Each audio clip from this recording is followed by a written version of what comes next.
is a surprising fact here in Göbekli Tepe, that we have monumental architecture so early in the history of mankind. So we didn't expect it to have it so early. Before his death in 2014, Klaus Schmidt, the archaeologist who discovered Göbekli Tepe, revealed something far more disturbing than the world expected.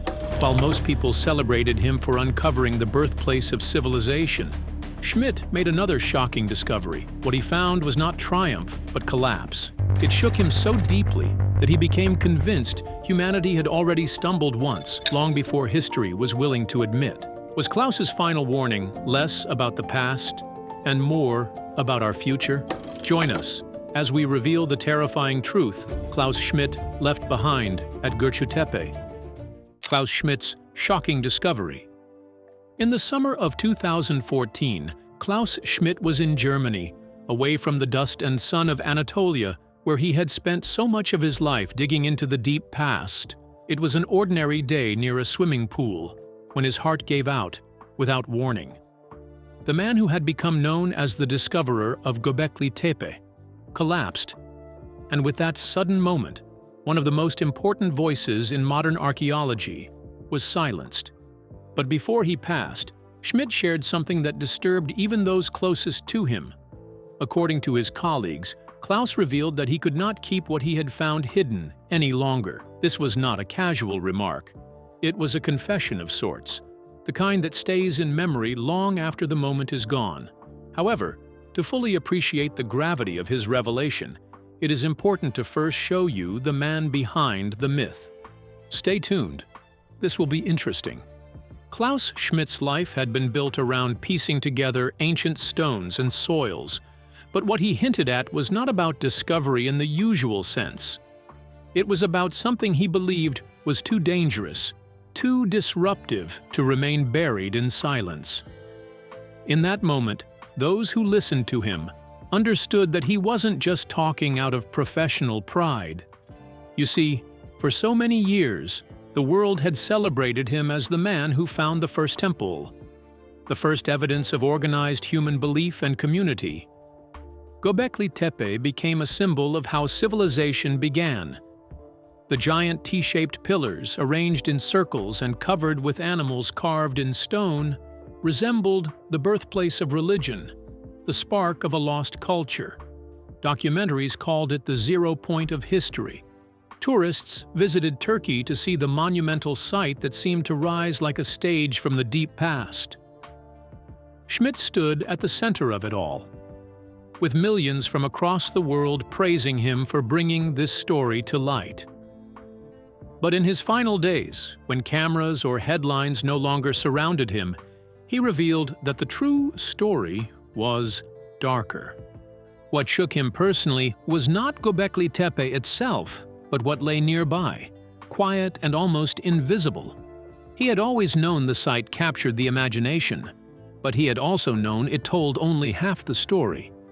His private fear came from a different set of ruins that many people don't even pay attention to.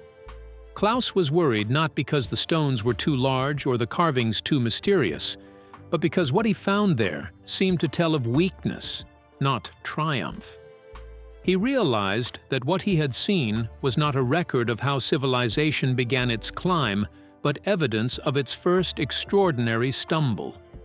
The story is just getting interesting. Keep watching. Before Klaus's discovery, scholars believed that human civilization progressed like a ladder. At the bottom were hunter-gatherers, then farmers, then villages, cities, and finally empires.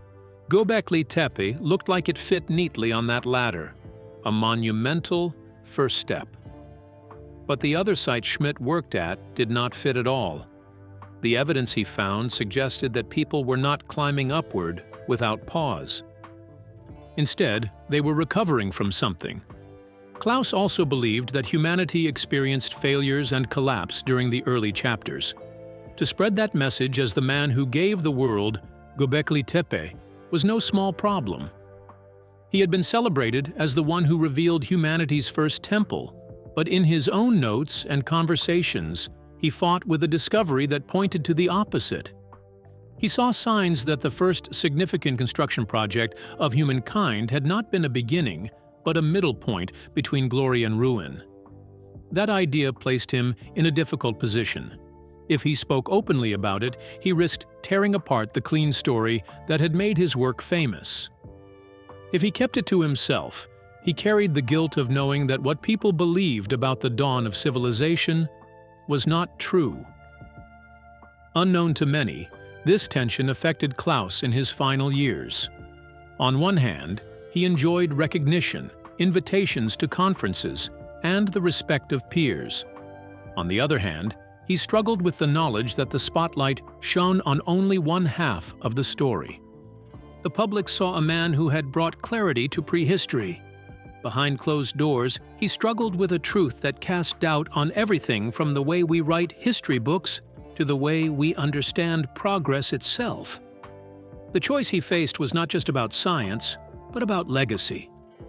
Archaeologists, like all researchers, are judged by the stories they tell. To admit that the story of civilization rising step by step was wrong would mean rewriting his own reputation. He would go from being remembered as the man who discovered the first temple to the man who revealed humanity's first collapse. That thought disturbed him more than the ruins themselves. Yet even as his health failed, he could not shake the need to share what he had seen. He started hinting at his fellow researchers during conversations. He tried to make others understand that the earliest people had already lived through a fall. For him, this was not only about history, but about the patterns that shape human life. His words left a lasting question. What exactly did Klaus Schmidt find that filled him with such unease? Why did a site so small, so overlooked, trouble him more than the grand stone circles of Göbekli Tepe?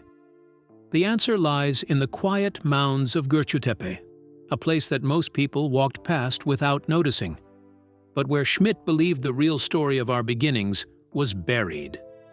That is where his confession leads, and that is where his legacy takes its most haunting turn. Stay tuned. The hidden site at Gürcütepe. Göbekli Tepe is a breathtaking location, with towering T-pillars and stone rings like nothing we've ever seen. People called it a temple, a monument, a gateway to the birth of religion. That is the image the world remembers. Yet only a few kilometers away lay something so small, so quiet, that most people walked over it without even noticing. 4 shallow mounds stretched under the streets and fields of modern life, and those mounds held a story that would never make headlines. That place was Gürcütepe, and for Klaus Schmidt, it was not the temple on the hill that haunted him most, but these forgotten rises in the ground. When Schmidt first turned his attention to Gürcütepe in 1995, there was nothing to suggest it would reveal anything remarkable. Compared to Göbekli Tepe's beautiful silhouette, Gürcütepe looked unimpressive, almost dull. It did not have pillars reaching to the sky or carved animals dancing across stone. And yet, when Schmidt and his team began their first careful cuts into the earth, they realized this humble site was far important than they thought. What rose from the soil was not monumental stone, but crumbling traces of mud brick walls. These were not walls of power or worship, but the fragile remains of homes. The excavations found floors where families had once gathered, small hearths where food had been cooked, and spaces built for daily survival rather than ritual gatherings. It was the opposite of what the world had come to expect from the so-called birthplace of civilization. Where Göbekli Tepe seemed built for gods, Gürcütepe was built for people. Artifacts followed, and each one had its importance. Simple tools of flint, designed for cutting meat or scraping hides, were scattered in the soil. Fragments of figurines, not majestic sculptures but small handmade objects that spoke of hands working late into the night. Everyday pottery shards suggested that the people cooked, ate, and stored food. There was no grandeur in these finds, yet there was life. Every item shows that the people lived and breathed and raised children there, people who faced hunger, who worked together to keep warm, who built and rebuilt their fragile homes when they fell. But that wasn't all. It is not possible to ignore the difference between the two sites. At Göbekli Tepe, there were the stone circles guarded by towering T-pillars, each carved with animals that seemed alive, even in their stillness. They stood in silence, as if created to connect the earth to something beyond.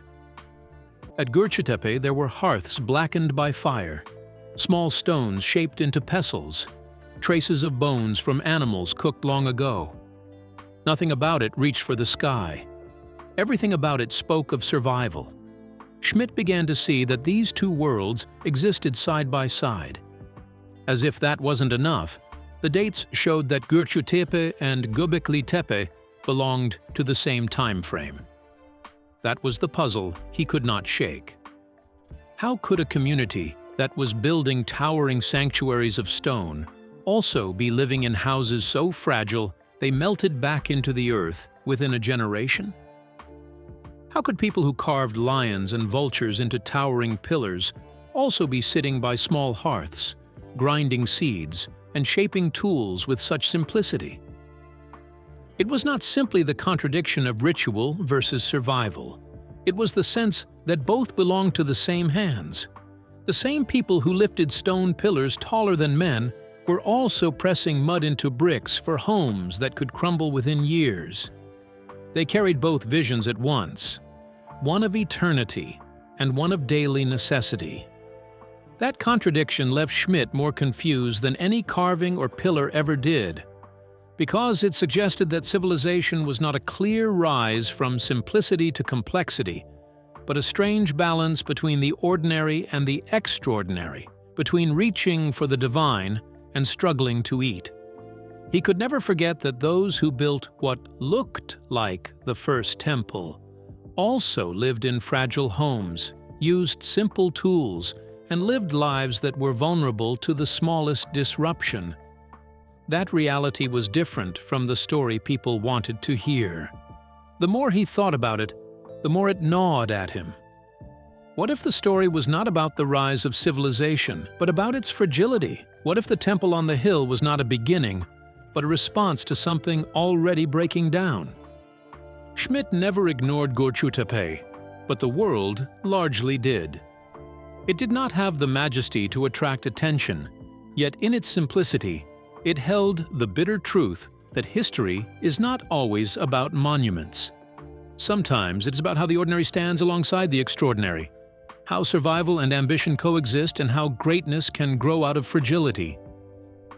And so, while the story of Göbekli Tepe thrilled the world, Gürcütepe decided to conduct further investigations into Gürcütepe.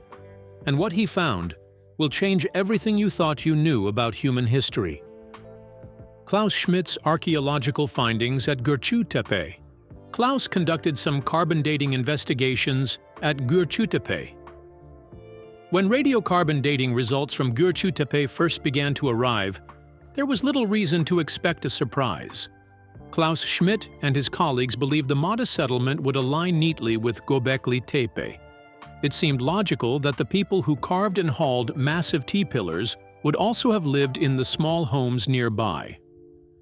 The temple on the hill and the settlement in the lowland would then be two sides of one civilization, a ritual center paired with a living space. But the numbers told a different story, and it was a story that made Schmidt's heart sink. The dates did not line up with expectation. Layer after layer of carbon samples came back showing that Gürcütepe belonged to a later chapter, not the same one. It was not the companion to Göbekli Tepe, but its successor. This meant that the temple complex had already fallen silent before people began building their mud brick homes at Gürcütepe. The great pillars that once rose above the land had been abandoned, buried, and forgotten, while life continued in a far simpler area nearby. The timeline was no longer one of rising achievement, but of collapse and adjustment. For Schmidt, this was the most terrifying revelation of all. It meant that Göbekli Tepe was not humanity's first great monument. Instead, it was a high point that had already ended. The truth buried in the soil was that people had reached for the extraordinary, built something that seemed impossible, and then, within a short span, lost it all. Gürcütepe was not a community building alongside greatness, but a community building after greatness. Klaus also found some archaeological evidence to support this new theory. Right under the shallow mounds of Gürcütepe were the broken pieces of homes that were smaller, humbler, and more fragile than anything found within the Great Stone Circles. In archaeological terms, this transition is what researchers call the pre-pottery Neolithic B to the pre-pottery Neolithic C. At Göbekli Tepe, the earlier phase revealed complexity. Carefully planned circles, massive carved blocks, coordinated labor, and an expression of culture that seemed to reach toward eternity. At Gürcütepe, the later phase revealed a reduced civilization. Smaller buildings, simpler tools, less artistry, and communities that had scaled back their vision. The change was not just architectural, but civilizational. It showed that the people had been forced to let go of something larger than themselves and return to the basics of life. This also meant that humanity had already stumbled before it had even learned to write, and what followed was not expansion, but recovery. Surprisingly, there is another interesting twist just ahead. Years after Schmidt's death, excavations resumed at Gürcütepe between 2021 and 2022. The new digs confirmed what he had suspected but could not fully prove. Archaeologists found a sequence of monumental ambition, followed by a period of modest survival. Where once stood the T-pillars of Göbekli Tepe, only scattered traces remained, while the later settlement at Gürcütepe showed smaller homes crowding together, replacing temples with hearths. Remember also that the newer excavations relied on more advanced dating techniques and a clearer understanding of the region's archaeological record. Together, they left no doubt that Schmidt's private fears were correct. Humanity's first great construction had been abandoned, covered over, and forgotten. Not because people had moved forward, but because something had broken.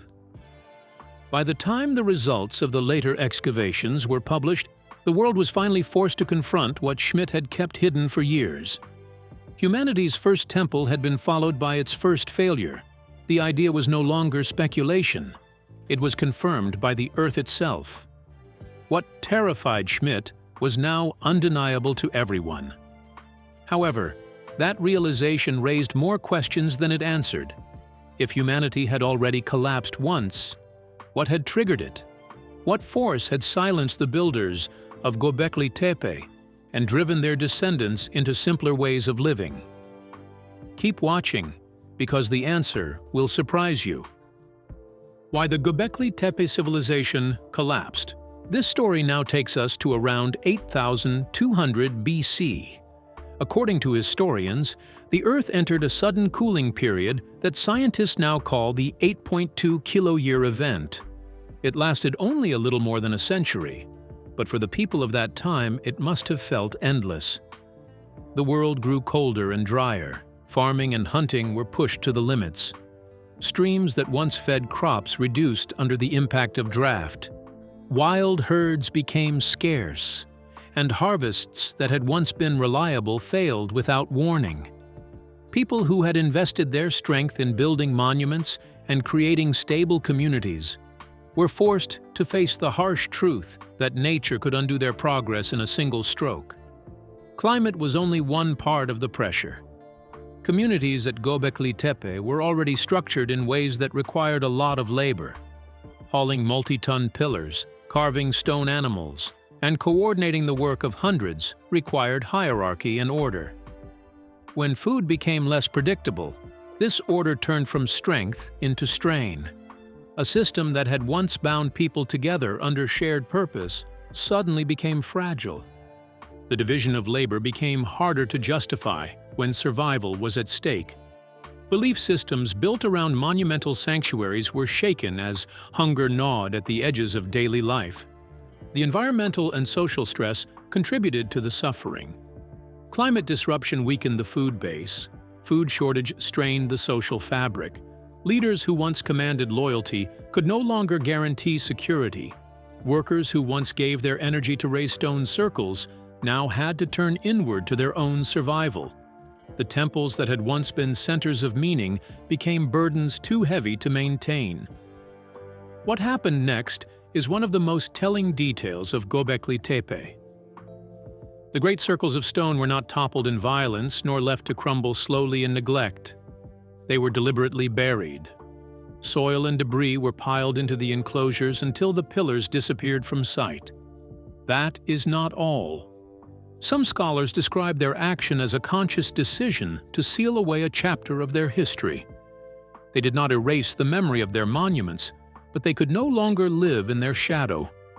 When the dust settled, life shifted to smaller and humbler forms. That explains why at Gürcütepe, which was just a short distance away, homes were made of mud brick, fragile and temporary. Fires burned in modest hearths, meals were cooked in simple pots, and tools were carved to meet immediate needs. The transition from vast sanctuaries to ordinary households was not just architectural, it was civilizational. It marked the moment when humanity moved from grand visions back to daily survival. This pattern shows what scholars now call the fragility thesis. In case you've never heard about that, it means the more complex a society becomes, the more vulnerable it is to disruption. Complexity creates systems that can achieve great things, but those systems depend on balance. When the balance breaks, the weight of the structure collapses in on itself. Göbekli Tepe showed humanity's first great leap into complexity, and its fall showed the first lesson in fragility. History has echoed this lesson many times since. Rome built roads, aqueducts, and armies that stretched across continents. But when its political and economic structures strained under pressure, the empire fell.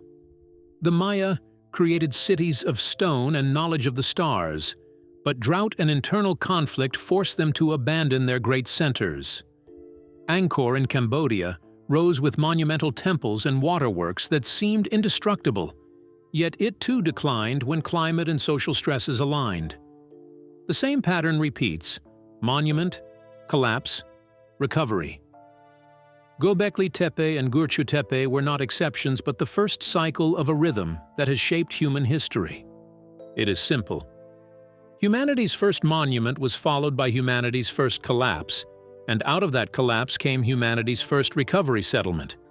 The cycle was not a straight line of progress, but a loop of ambition, failure, and renewal. What matters most is the realization that collapse is not the end of a story.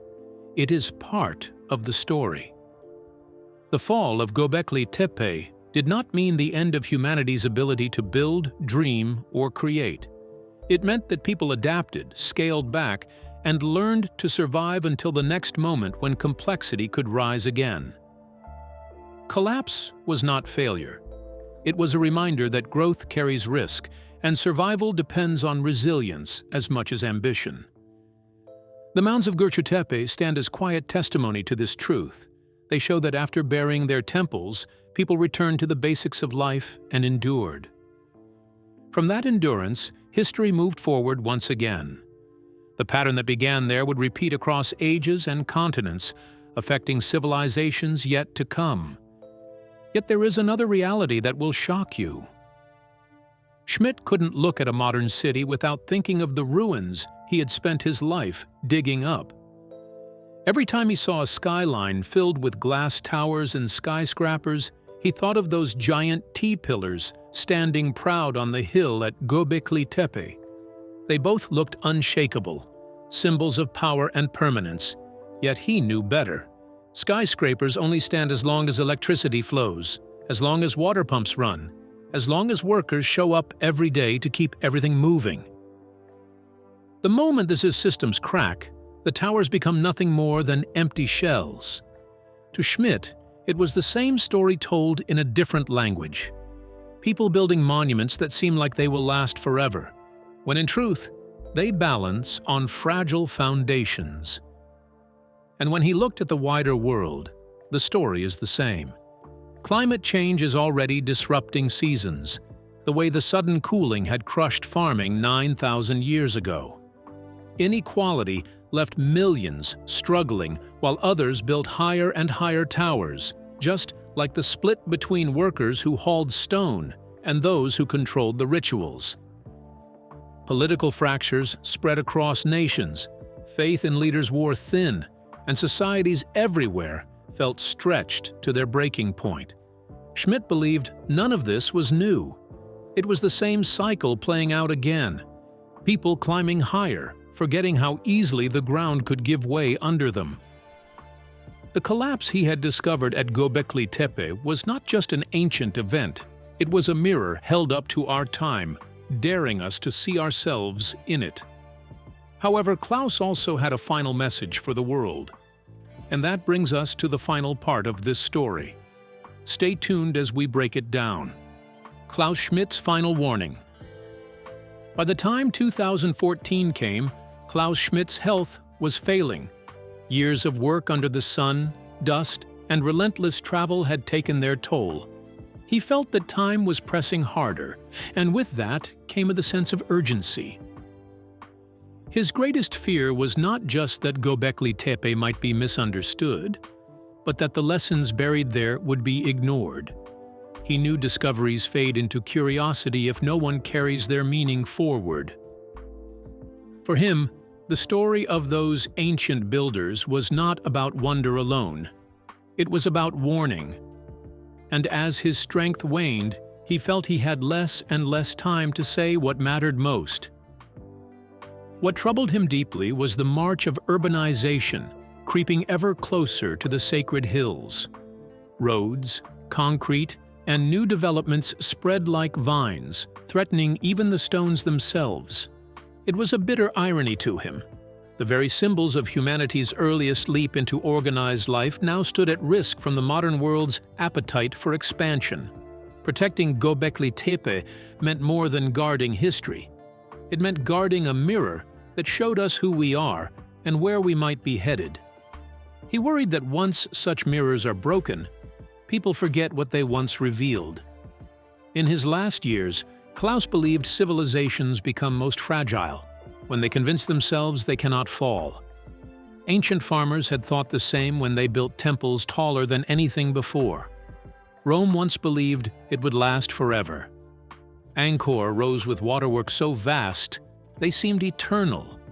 And yet, each of them, in their own time, crumbled.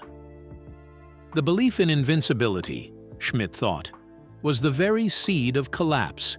That illusion blinds people to cracks forming beneath their feet until it is too late.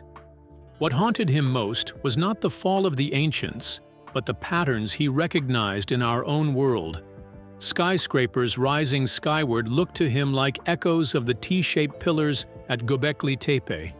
Both were bold statements of power and permanence, and both were vulnerable in ways people rarely admitted.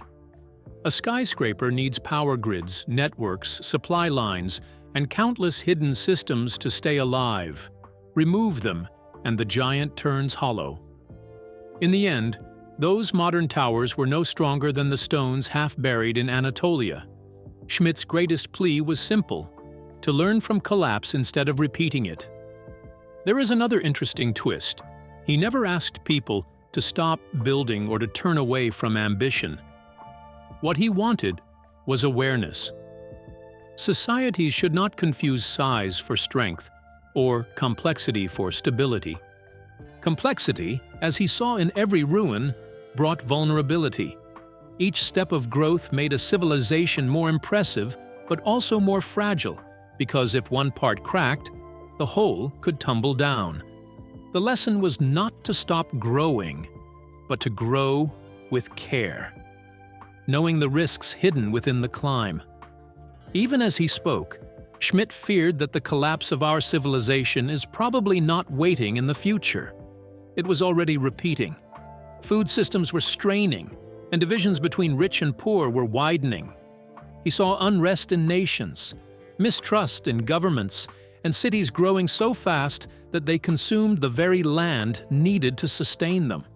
To him, these were not random headlines, but chapters in the same book he had been reading since the day he brushed dust off the first carved stone.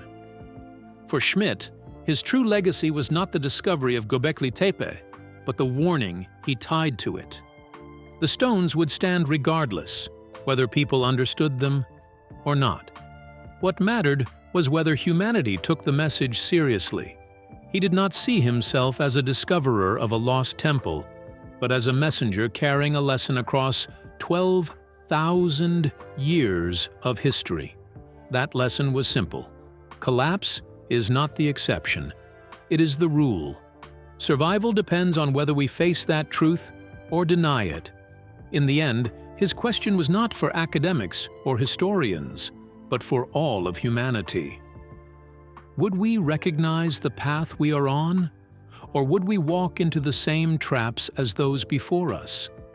The stones of Göbekli Tepe had survived long enough to tell their story, but whether people chose to listen was another matter.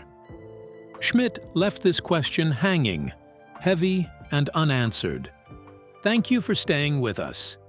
Do you think that the fall of our civilization could be imminent? Share your opinions with us in the comment section. If you enjoyed the video, like, share, and subscribe to our channel. Also, click the following video on your screen, and you will enjoy it.